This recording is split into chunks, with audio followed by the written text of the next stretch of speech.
Fraternal saludo, les habla el pastor Jordi Martín Hernández Rojas. Quiero compartir con ustedes en esta oportunidad un mensaje denominado Las Iglesias. Sé que va a ser de gran bendición para sus vidas. Inicio con esta lectura del pasaje de Mateo 16, versículo 18, que dice lo siguiente: Mas yo también te digo que tú eres Pedro, una piedra pequeña, y sobre la piedra grande edificaré mi iglesia, y las puertas del Hades no prevalecerán contra ella. De la Biblia del Jubileo. Me llama mucho la atención esta versión bíblica porque es muy claro al identificar que la iglesia se construye sobre la roca que es Cristo. Hay algunas denominaciones que tienen errores doctrinales en la mala interpretación de esta escritura o en la manipulación de esta escritura, donde tratan de justificar de que se construye la iglesia sobre Pedro. Pero aquí es muy claro que Jesús le está diciendo a Pedro que él es una piedra pequeña. La Biblia dice que todos los que creemos en Cristo somos piedras vivas, somos piedras pequeñas y tenemos puesta nuestra fe ¿en quién? En la roca, en la piedra grande que es Jesús. La Biblia enseña tanto en el Antiguo como en el Nuevo Testamento que simbólicamente Jesús o Cristo es la roca. Qué bueno es que tengamos claro que la iglesia de Cristo reside y su fundamento es Jesús. Y me llama la atención que en este pasaje de Mateo 16, versículo 18, hay una hermosa promesa que Jesús nos está dando, que Jesús le da a la verdadera iglesia, que las puertas del Hades no prevalecerán contra ella. Es decir, que el poder de la muerte no está sobre la iglesia. El poder de las tinieblas no podrá prevalecer contra la iglesia. Igualmente, el pasaje de Mateo 10, 28, del versículo 18 al 20 de la Reina Valera Antigua, dice lo siguiente: Y llegando Jesús, les habló diciendo: Toda potestad me es dada en el cielo y en la tierra. Por tanto, id y doctrinad a todos los gentiles, bautizándolos en el nombre del Padre y del Hijo y del Espíritu Santo, enseñándoles que guarden todas las cosas que os he mandado. Y aquí yo estoy con vosotros todos los días hasta el fin del mundo. Quiero resaltar en esta cita varios elementos. El primero, me llama la atención que en la Reina Valera Antigua dice, por tanto, id y doctrinad. Doctrinad. ¿Cuál es la función de la Iglesia de Cristo? Llevar doctrina, doctrina pura, doctrina verdadera, doctrina que no esté contaminada, que no tenga doctrina de demonios, que no tenga doctrina de hombres. Es la función de la iglesia. ¿A quiénes? A los gentiles, a los que no conocen de Cristo, a los que no conocen del Evangelio. ¿Para qué? Para que sean salvos. Igualmente, me llama la atención que es importante que nosotros interpretemos adecuadamente este pasaje donde Jesús está diciendo que debemos bautizarlos en representación del Padre, del Hijo y del Espíritu Santo, en el poder y en la autoridad del Padre y del Hijo y del Espíritu Santo. Igualmente, nos da otra hermosa promesa.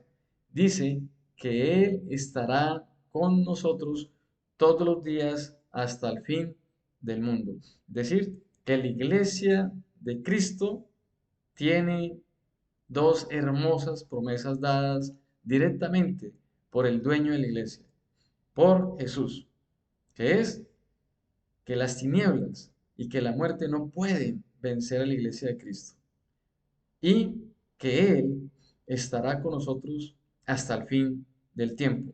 ¿Eso qué significa? Que esta promesa es incondicional, que la iglesia de Cristo va a vencer, que la iglesia verdadera, la iglesia que se prepara en santidad, es la iglesia que va a prevalecer frente a cualquier amenaza de las tinieblas, frente a cualquier artimaña del maligno. Y esto es bueno entenderlo, pero para continuar con este mensaje, vamos entonces a estudiar algunos pasajes bíblicos que nos muestran y nos señalan claramente que hay una falsa iglesia. Apocalipsis 17, versículos 1, 4 y 6 de la Reina Valera 60 dice lo siguiente. Vino entonces uno de los 7 ángeles que tenía las 7 copas y habló conmigo diciendo, ven acá y te mostraré la sentencia contra la gran ramera, la que está sentada sobre muchas aguas. Y la mujer estaba vestida de púrpura y escarlata, y adornada de oro, de piedras preciosas y de perlas, y tenía en la mano un cáliz de oro lleno de abominaciones y de la inmundicia de su fornicación, y en su frente un nombre escrito, un misterio, Babilonia la grande, la madre de las rameras y de las abominaciones de la tierra. Vi a la mujer ebria de la sangre de los santos y de la sangre de los mártires de Jesús, y cuando la vi, quedé asombrado con gran asombro. Es decir, iglesia, este pasaje nos está señalando que hay unos colores que representan claramente a qué tipo de iglesia está señalando las escrituras como una iglesia falsa. Y vemos que tradicionalmente la iglesia católica apostólica romana, con sede en el Vaticano, en Roma, Italia, sus obispos se visten de púrpura y escarlata. Pero también me llama la atención que una de las características de esta falsa iglesia es que está adornada de oro. Y si hay una de las características de esta falsa doctrina, es la acumulación de dinero y de riqueza a través de todos los años, a través de toda la historia. Es más, los grandes economistas piensan que el Banco del Vaticano tiene aún mayor dinero que la Reserva Federal de Estados Unidos, que tiene aún mayor dinero que el Banco Mundial, que el Banco Interamericano de Desarrollo, que el BID.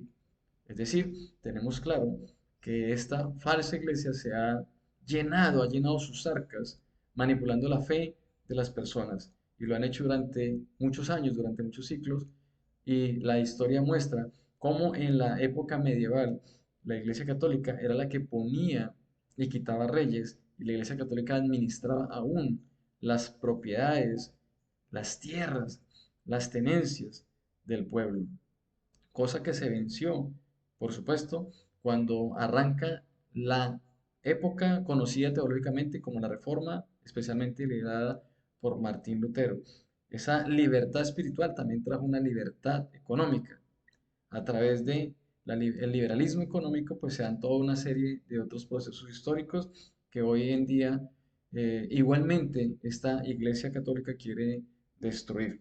Pero más adelante podríamos hablar en otras enseñanzas en detalle de esos asuntos económicos que hoy en día son necesarios para que se establezca el gobierno anticristo, ejercer unas condiciones óptimas para el control poblacional por medio del control de la moneda. Pero me llama la atención que aquí la palabra iglesia es representada simbólicamente por la palabra mujer.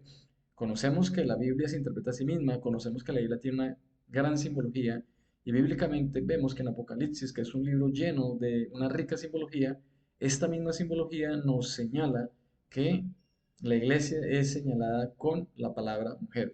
Y esta mujer, que es una gran ramera, también vemos que la misma Biblia enseña que se le llama ramera o se le llama fornicación porque iban en pos de otros dioses, porque adoraban a falsos dioses. Entonces, una de las características de esta falsa iglesia es que tiene algo que se conoce teológicamente como sincretismo religioso.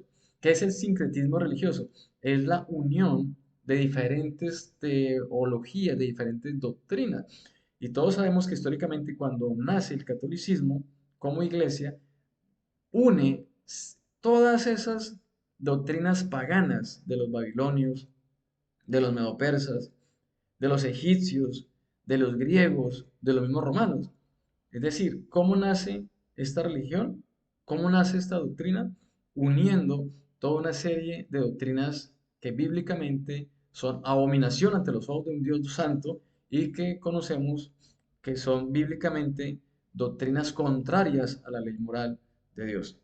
Igualmente, me llama la atención, en el versículo 6 dice que vi a la mujer ebria de la sangre de los santos y de la sangre de los mártires de Jesús. ¿Eso qué significa? ¿Qué significa? Que efectivamente Dios en su infinita soberanía ha permitido aún que esta falsa iglesia haya derramado sangre inocente, sangre de santos y sangre de mártires. ¿Dónde vemos eso? Históricamente, en el Antiguo y Nuevo Testamento, y la historia secular ha registrado cómo la falsa iglesia ha perseguido a la verdadera iglesia, cómo la falsa iglesia ha asesinado durante muchos años a hombres y mujeres por no aceptar su doctrina demoníaca. Igualmente, en el versículo 15 al 18 seguimos encontrando otros elementos de esta falsa iglesia. Dice la palabra, me dijo también, las aguas que has visto donde la ramera se sienta son pueblos, muchedumbres, naciones y lenguas. Los 10 cuernos que viste en la bestia, estos aborrecerán a la ramera, y la dejarán desolada y desnuda, y devorarán sus carnes, y la quemarán con fuego porque Dios ha puesto en sus corazones el ejecutar lo que Él quiso, ponerse de acuerdo y dar su reino a la bestia hasta que se cumplan las palabras de Dios. La mujer que has visto es la gran ciudad que reina sobre los reyes de la tierra. Me llama la atención que otra de las características de esta falsa iglesia es que tiene un poder político, tiene un poder militar, tiene un poder económico. Y para nadie es un secreto que las estadísticas dicen, la política dice, que la ciudad del Vaticano donde queda la sede de esta iglesia católica, tiene solo 800 habitantes registrados. Es un estado dentro del estado italiano, pero ese estado tan pequeño que solamente registra 800 habitantes tiene embajadores en todos los países del mundo y tiene una gran influencia política. Vemos que aún los reyes de la tierra, los presidentes, los gobernantes van a rendirle pleitesía al Papa allá en Roma. Vemos aún cómo cuando se reúnen en, en las Naciones Unidas, en el Foro Económico Mundial de Davos, en el G7, que es el grupo de las 7 economías más industrializadas del mundo, se reúne el Papa con ellos. Y ahí uno ve cómo hay una influencia directa de esta doctrina, de esta iglesia, frente a las decisiones que toman los gobiernos. Y en los últimos tiempos, pues vamos a ver una persecución a la iglesia de Dios, especialmente precisamente por el poder que tiene esta falsa iglesia en los estados. Igualmente, me llama la atención que la isla nos sigue dando señales, pistas, nos sigue mostrando claramente cuál es la falsa iglesia. En Apocalipsis 13, versículo 11, versículo 13 y 14 dice lo siguiente. Después vi otra bestia que subía a la tierra y tenía 2 cuernos semejantes a los de un cordero, pero hablaba como dragón. Es decir, la Biblia siempre ha mostrado simbólicamente a Jesús como el Cordero, pero aquí nos muestra claramente que no está hablando de Jesús, porque dice que tenía cuernos semejantes a los de un cordero, pero hablaba como dragón, es decir, hablaba como el maligno, con blasfemia, con abominaciones. También hace grandes señales, de tal manera que aún hace descender fuego del cielo a la tierra ante los hombres y engaña a los moradores de la tierra con las señales que se le ha permitido hacer en presencia de la bestia, mandando a los moradores de la tierra que le hagan imagen a la bestia que tiene la herida de espada y vivió. Sabemos que el enemigo también hace milagros. Sabemos que el maligno también hace milagros. Entonces, muchas personas desafortunadamente van a las iglesias porque ven estos milagros. Y nosotros tenemos que en humildad y con un corazón sincero acercarnos a Dios, no buscando milagros, sino buscando la santificación, la salvación y por supuesto hacer la santa y bendita voluntad de Dios. Que Dios en su infinita misericordia ha permitido que muchos de nosotros pasemos dificultades y la primera vez que pisamos el suelo de una iglesia fue porque queríamos un milagro de liberación, de sanidad, y Dios en su infinita misericordia usó esa dificultad para acercarnos a los pies de Cristo, es diferente. Pero la Biblia también dice buscar el reino de Dios y su justicia y las añadiduras llegan solas. ¿Qué significa eso? Que entre más busquemos a Dios, Él en su infinita misericordia, cuando Él lo decida, cuando Él quiera hacerlo conforme a su poder y su voluntad, nos puede sanar, nos puede liberar, nos puede bendecir. Pero nosotros tenemos que entender que son añadiduras. Es decir, que lo primero que tenemos que hacer es buscar el reino de Dios, la presencia de Dios, la santificación, buscar la vida eterna. Pero me llama la atención que aquí lo que estamos viendo precisamente con lo que nos está enseñando la palabra de Dios es que hay una falsa iglesia y la falsa iglesia quiere engañar. Y hoy una de las principales estrategias que tiene Satanás para condenar, para llevar a millones de personas a la condenación, es lo que se conoce también como el falso cristianismo. Iglesias que dicen que salieron de la doctrina babilónica, pero siguen con una doctrina de demonios, siguen practicando cosas que ante los ojos de Dios no son válidos. Por ejemplo, hoy en día hay una serie de iglesias que están practicando algo que se denomina actos proféticos, donde enseñan a las personas que hay que echar vino, que tienen que echar sal, que tienen que echar agua, que tienen que echar aceite, para ungir las cosas, para que les vaya bien, para que tengan prosperidad. Y cuando uno compara eso es igual, aún peor a lo que hacían las religiones paganas, o todavía lo que hacen muchas religiones paganas, lo que hace el santerismo, lo que hace la brujería, lo que hacen los chamanes. Es decir, eso ante los ojos de Dios es brujería. Y hoy muchas iglesias están practicando eso. Y en la entrada de la iglesia hay un título que dice Iglesia Cristiana. Déjeme decirle, persona, con todo respeto y cariño, si usted está escuchando este mensaje, salga corriendo de ese lugar. Porque usted no ve en ninguna parte de las escrituras que nuestro Señor Jesucristo hiciera esos actos proféticos. Usted no ve a los apóstoles haciendo esos actos proféticos. No es doctrina. Entonces, si usted hace un acto profético, quiere decir que usted está poniendo su fe en la sal, en el vino, en el agua, en los granos, en la tela, en la madera, en una cantidad de cosas que se llama fetichismo. Entonces, ¿para qué orar? Entonces, ¿para qué santificarnos? Entonces, ¿para qué buscamos a Dios? Si el poder está a través de esos elementos. Eso ante los ojos de Dios es idolatría. Eso ante los ojos de Dios es brujería. Salid de ahí, pueblo mío, dice el Señor. Dios no quiere que usted se contamine con esas prácticas paganas. Es decir, esas iglesias cristianas salieron de la iglesia católica, pero aún están ejerciendo cosas peores, peores. En la iglesia católica enseñaron el domingo de Ramos y ese Ramos bendito. Enseñaron que hay que llevar el agua para que esa agua sea bendita, del cirio pascual que es bendito, de la esperma bendita, y una cantidad de cosas de camándulas, de escapular, una cantidad de simbologías que supuestamente tiene poder y que usted las lleva a su casa para que a través de esos objetos usted reciba protección divina. En ninguna de la parte bíblica se enseña eso. Nosotros recibimos la protección de Dios conforme al amor y la misericordia que tiene. Cuando usted se acerca a Dios con un corazón humilde, cuando usted se acerca a Dios con un corazón arrepentido, Dios en su infinita misericordia decide guardarlos de muchas cosas. Entonces es falso eso. Hoy hay muchas iglesias que se dicen ser cristianas, pero no son cristianas porque no enseñan lo que Jesucristo enseñó, ni practican ni hacen lo que Jesucristo dijo que teníamos que practicar y que teníamos que hacer. Esa es una de las principales herramientas que hoy está utilizando Satanás para condenar a millones, el falso cristianismo. No se deje confundir. Hay dos iglesias, una verdadera y una iglesia falsa. La iglesia verdadera es la que cumple las escrituras, es la que cumple los 10 mandamientos, la que cumple la ley moral de Dios, la que quiere imitar a Jesucristo, la que se santifica, la que persevera.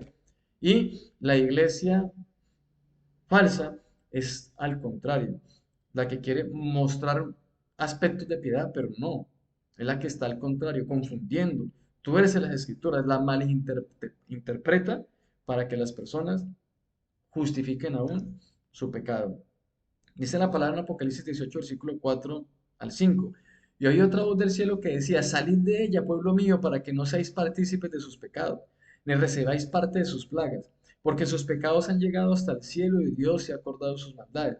Me llama la atención que aquí Dios está hablando, y Dios le está hablando a un pueblo que busca de corazón a Dios, pero que está en esas falsas iglesias, en esas falsas doctrinas.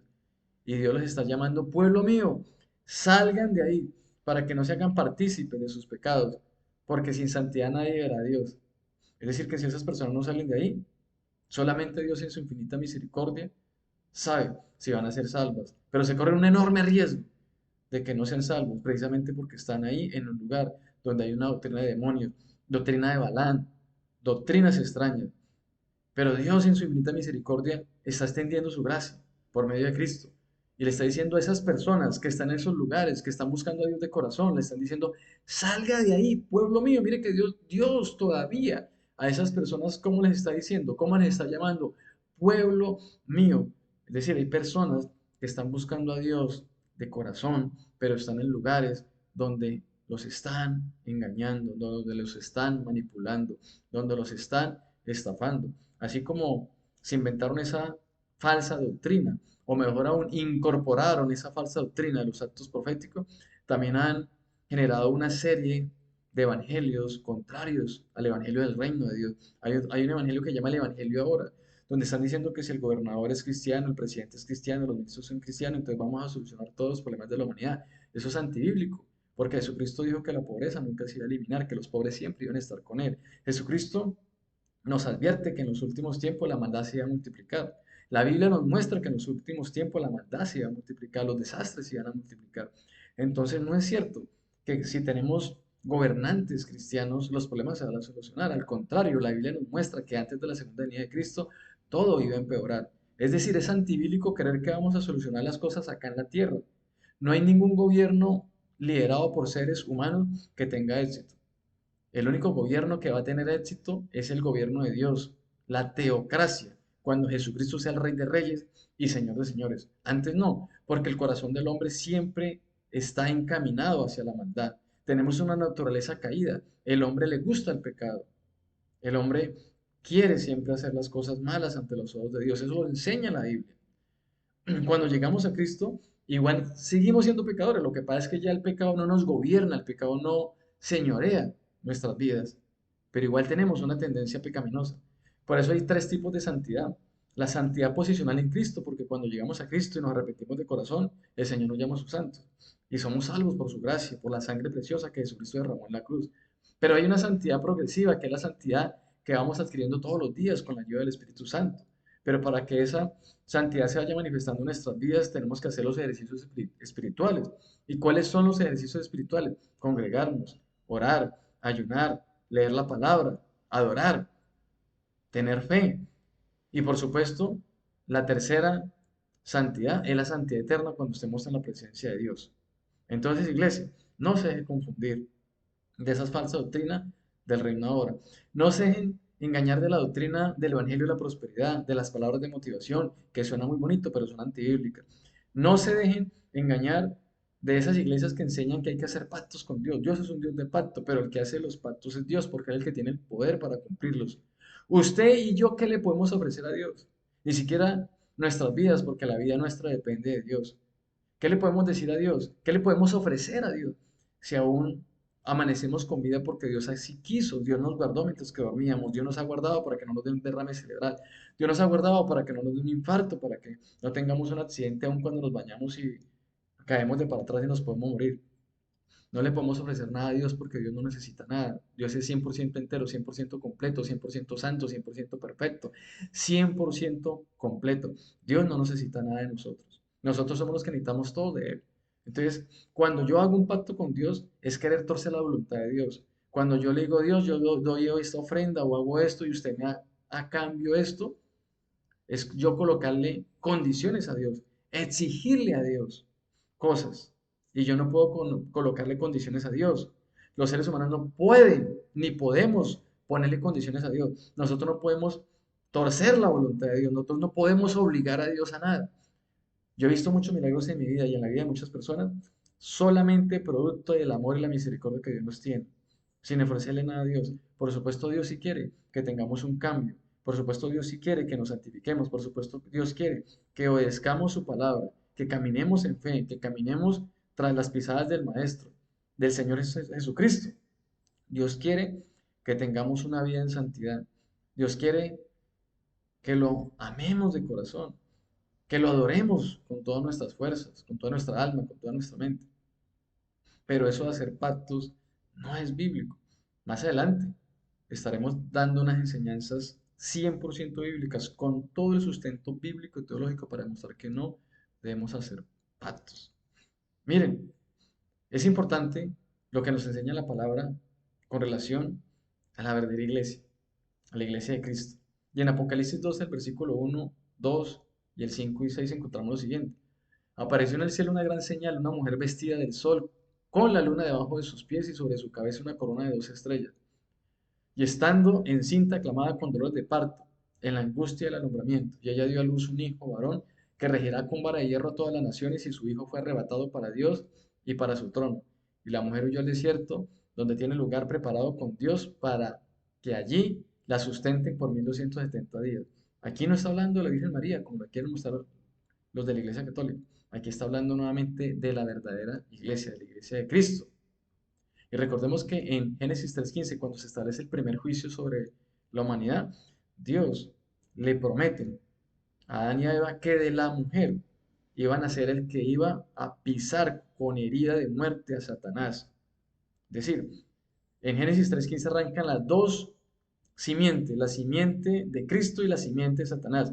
En Génesis 3:15 vemos, y lo vemos en toda la Biblia, las dos simientes, los que siguen a Dios y los que siguen a Satanás. Las dos simientes, la iglesia de Cristo y la falsa iglesia. Las dos simientes, la doctrina verdadera y la doctrina falsa. Las dos simientes, una puerta ancha que conduce a la condenación y una puerta angosta que conduce a la salvación. Siempre la Biblia habla de dos grupos de personas, salvos y condenados. Dos simientes, la simiente de la serpiente y la simiente de Cristo. Aquí lo que estamos viendo precisamente en Apocalipsis 12 es que de la simiente de la mujer, de la iglesia verdadera, la simiente de Dios, de esa descendencia iba a nacer el Mesías, el Cristo, quien regirá con vara de hierro a todas las naciones. Es decir, que la iglesia verdadera va a prevalecer y la iglesia falsa va a ser destruida. Del versículo 7 al 9 dice, después hubo una gran batalla en el cielo. Miguel y sus ángeles luchaban contra el dragón y luchaba el dragón y sus ángeles, pero no prevalecieron ni se halló ya lugar para ellos en el cielo. Y fue lanzado fuera el gran dragón, la serpiente antigua que se llama Diablo y Satanás, el cual engaña al mundo entero. Fue arrojado a la tierra y sus ángeles fueron arrojados con él. Recordemos que el dominio sobre la tierra Dios se lo dio a Adán. Pero recordemos que Eva fue engañada. Adán voluntariamente quiso comer el fruto del árbol prohibido, el árbol de la ciencia del bien y del mal. Y cuando Adán peca, le entrega el señorío de la tierra a Satanás. Entonces, Dios, en su infinito acto de amor y misericordia, estableciendo el plan de salvación, envía a Jesucristo para la redención de la creación y la salvación de los hombres, la salvación de los seres humanos. Cuando Cristo muere en la cruz y resucita el tercer día, demuestra no solamente el cumplimiento de la palabra de Dios, sino que demuestra que efectivamente Él es el que a partir de ese momento le arrebata las llaves del Hades a Satanás, le arrebata las llaves de la muerte a Satanás, porque la Biblia a mí me enseña que la paga del pecado es muerte. Desde ese punto de vista, ¿qué está enseñando aquí la palabra de Dios? Que Satanás tuvo derecho legal sobre la tierra precisamente porque Adán peca y le entrega ese control a Satanás.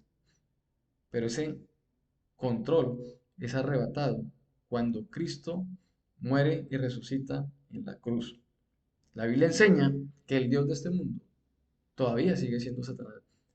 La Biblia enseña que Satanás niebla el entendimiento de las personas para que no conozcan la verdad del Evangelio y no sean salvas. Pero alegrémonos y gocémonos en el Señor, que en su infinita misericordia ha enviado su Santo Espíritu para que ministre el corazón de muchas personas, de millones de personas, y podamos entender el Evangelio para salvación. Igualmente, en Apocalipsis 12, del 15 al 17 dice lo siguiente, y la serpiente arrojó de su boca tras la mujer agua como un río para que fuese arrastrada por el río. Pero la tierra ayudó a la mujer, pues la tierra abrió su boca y tragó el río que el dragón había echado de su boca. Entonces el dragón se llenó de ira contra la mujer y se fue a hacer guerra contra el resto de la descendencia de ella, los que guardan los mandamientos de Dios y tienen el testimonio de Jesucristo. Es decir, que bíblicamente la simiente de la serpiente siempre ha atacado a la simiente verdadera, a la iglesia del Dios vivo. Y en los últimos tiempos, por supuesto, va nuevamente a acrecentar la persecución contra la palabra de Dios, contra la sana doctrina, contra la verdadera iglesia. Pero me llama la atención lo que dice Apocalipsis 19, versículo 17, versículo 7 al 9, dice lo siguiente. Gocémonos y alegrémonos y démosle gloria, porque han llegado las bodas del Cordero, y su esposa se ha preparado, y a ella se le ha concedido que se vista de lino fino, limpio y resplandeciente, porque el lino fino es las acciones justas de los santos. Y el ángel me dijo, escribe, bienaventurados los que son llamados a la cena de las bodas del Cordero. Y me dijo, son palabras verdaderas de Dios. Qué hermoso acontecimiento nos espera a quienes por la gracia y la misericordia de Dios pertenecemos a la iglesia de Cristo. Es decir, nos espera sentarnos a la mesa con el Rey de Reyes y Señor de Señores en las famosísimas, anheladas y esperadas cena de la boda del Cordero. Ese es el final de la verdadera iglesia. Cuando la otra es destruida, la verdadera iglesia de Cristo prevalecerá y triunfará sobre el pecado y sobre la muerte, y volveremos nuevamente a vivir aquí en la tierra después del reinado milenial y a gozar de un nuevo cielo y una nueva tierra, donde la muerte ha sido vencida, donde ha sido vencido el enemigo de la humanidad, donde ya no va a haber llanto ni dolor. Y frente a este mensaje, finalmente quiero decirles, busquemos a Dios de corazón mientras puede ser hallado. Pídale a Dios en oración que lo guíe a una iglesia de doctrina verdadera. Pídale a Dios que lo guíe, que le muestre y que le revele si en el lugar donde usted se encuentra no hay una buena doctrina.